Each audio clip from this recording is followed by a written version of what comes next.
Assalamualaikum warahmatullahi wabarakatuh.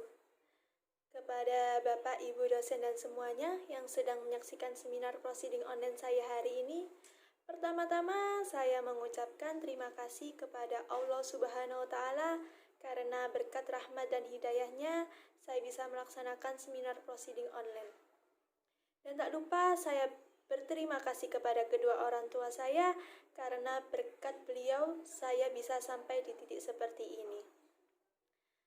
Kali ini saya akan mempresentasikan seminar proceeding online saya yang berjudul Penerapan Model TGT berbasis Forsi pada peserta didik kelas 5 SDN Tenggilis Mejoyo 1 Surabaya tahun ajaran 2019-2020. Nah, kenapa saya memilih judul ini?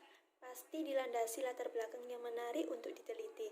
Kali ini saya akan mengupas sedikit secara singkat latar belakang pada penelitian saya, yaitu pertama-tama, pembelajaran merupakan upaya pendidik untuk memberikan stimulus kepada peserta didik.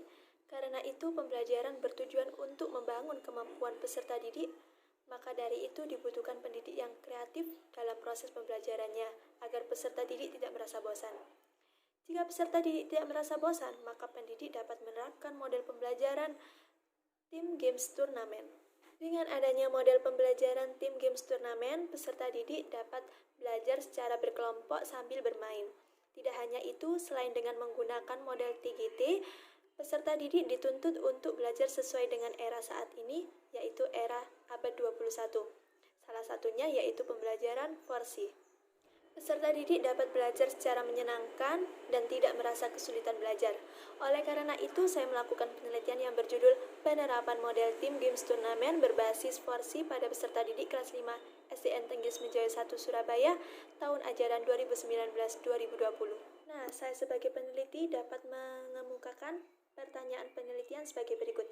Yang pertama, bagaimana aktivitas pendidik dalam pembelajaran dengan menerapkan model TGT berbasis Forsi pada peserta didik kelas 5, tema 4, subtema 3, pembelajaran 1, SDN Tenggilis Mejoyo 1 Surabaya, tahun ajaran 2019-2020.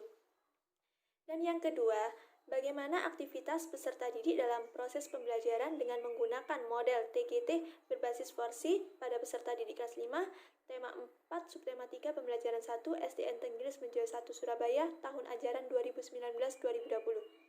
Dan yang ketiga, bagaimana hasil belajar peserta didik kelas 5, tema 4, subtema 3, pembelajaran 1, SDN Tenggilis Mejoyo 1 Surabaya, tahun ajaran 2019-2020. Nah, sekarang masuk pada bab 2. Pada bab 2 ini, saya menjelaskan dasar teori yang meliputi belajar merupakan suatu proses yang dilakukan untuk memperoleh pengetahuan dan memberikan perubahan dari seseorang. Perubahan sebagai hasil proses belajar yang dapat ditunjukkan dari sesuatu pengetahuan yang baru. Yang kedua, model pembelajaran. Model pembelajaran merupakan suatu kerangka yang digunakan pendidik sebagai desain pembelajaran yang dapat membantu peserta didik untuk mencapai tujuan pembelajaran. Pengertian dari pembelajaran kooperatif adalah pembelajaran yang mengutamakan kerja kelompok yang terdiri dari 4-6 peserta didik secara heterogen. Jadi, setiap peserta didik saling berkelompok dan membantu di antara mereka. Keberhasilan kerja dipengaruhi oleh keterlibatan setiap antar kelompok itu sendiri. Pengertian dari model pembelajaran TGT adalah model pembelajaran yang melibatkan seluruh peserta didik tanpa membeda-bedakan dengan menggunakan permainan dan turnamen akademik dalam pembelajarannya. Komponen utama model pembelajaran TGT terdiri dari 5. Yang pertama, penyajian kelas.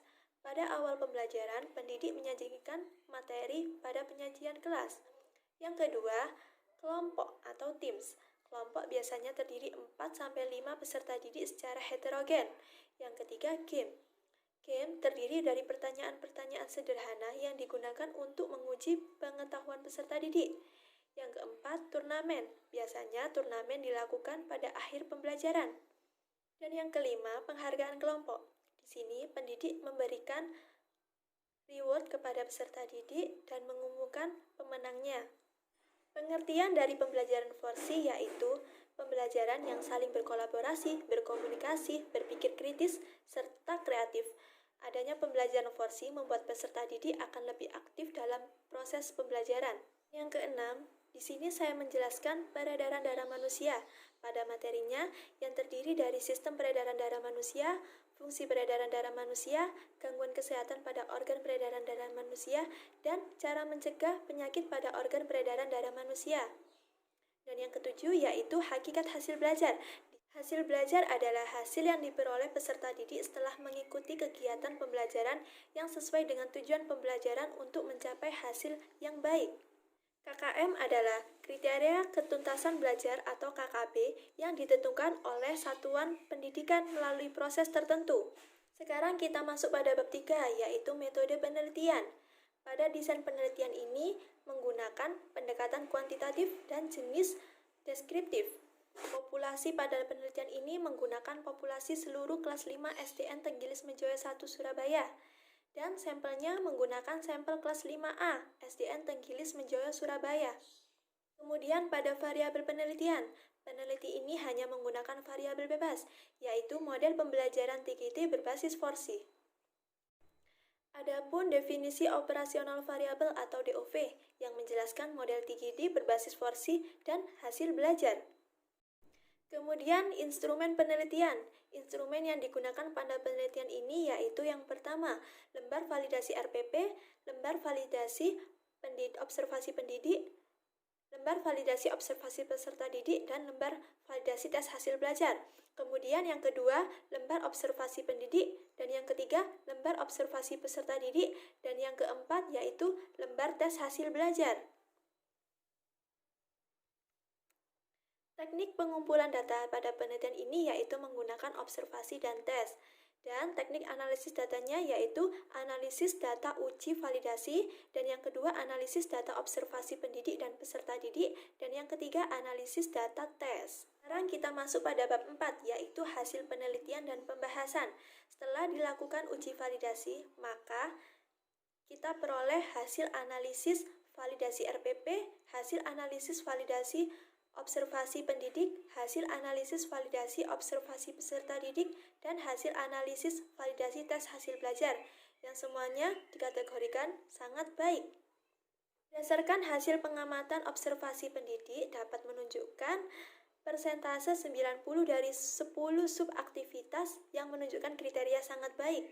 Sedangkan berdasarkan hasil pengamatan observasi aktivitas peserta didik menunjukkan persentase 91 dari 10 subaktivitas yang menunjukkan kriteria sangat baik. Setelah dilakukan tes hasil belajar pada kelas 5, tema 4, subtema 3, pembelajaran 1, jumlah nilai rata-rata keseluruhan peserta didik adalah 82, termasuk kategori baik. Sedangkan jumlah peserta didik yang tuntas dalam pembelajaran yaitu sebanyak 25 orang dengan persentase 89% dan jumlah peserta didik yang belum tuntas yaitu 3 orang dengan persentase 11%. Oleh karena itu dinyatakan tuntas karena KKM di sekolah yang bersangkutan yaitu 70. Nah, pada pembahasan kali ini kita akan membahas tentang model TGT berbasis Forsi, aktivitas pendidik dan peserta didik, ketuntasan hasil belajar, dan penerapan model TGT berbasis Forsi memungkinkan mempengaruhi capaian hasil belajar peserta didik. Nah, sekarang kita masuk pada bab 5, simpulan dan saran. Pada simpulan penelitian ini dapat disimpulkan bahwa penerapan model pembelajaran TGT berbasis Forsi pada peserta didik kelas 5 SDN Tenggilis Mejoyo 1 Surabaya tahun ajaran 2019-2020 berjalan sangat baik dengan berdasarkan data yang telah diperoleh. Saran dalam penelitian ini yaitu dapat dilakukan sebagai alternatif lain dalam kegiatan pembelajaran dan dalam menerapkan model TGT berbasis Forsi untuk meningkatkan kualitas belajar peserta didik dan meningkatkan hasil belajar peserta didik. Berdasarkan pengalaman yang dialami selama melakukan penelitian, dengan penerapan model TGT berbasis Forsi pada pembelajaran 1, tema 4, subtema 3, kelas 5. Sekian presentasi seminar proceeding online saya kali ini. Apabila ada salah kata, mohon dimaafkan. Terima kasih. Wassalamualaikum warahmatullahi wabarakatuh.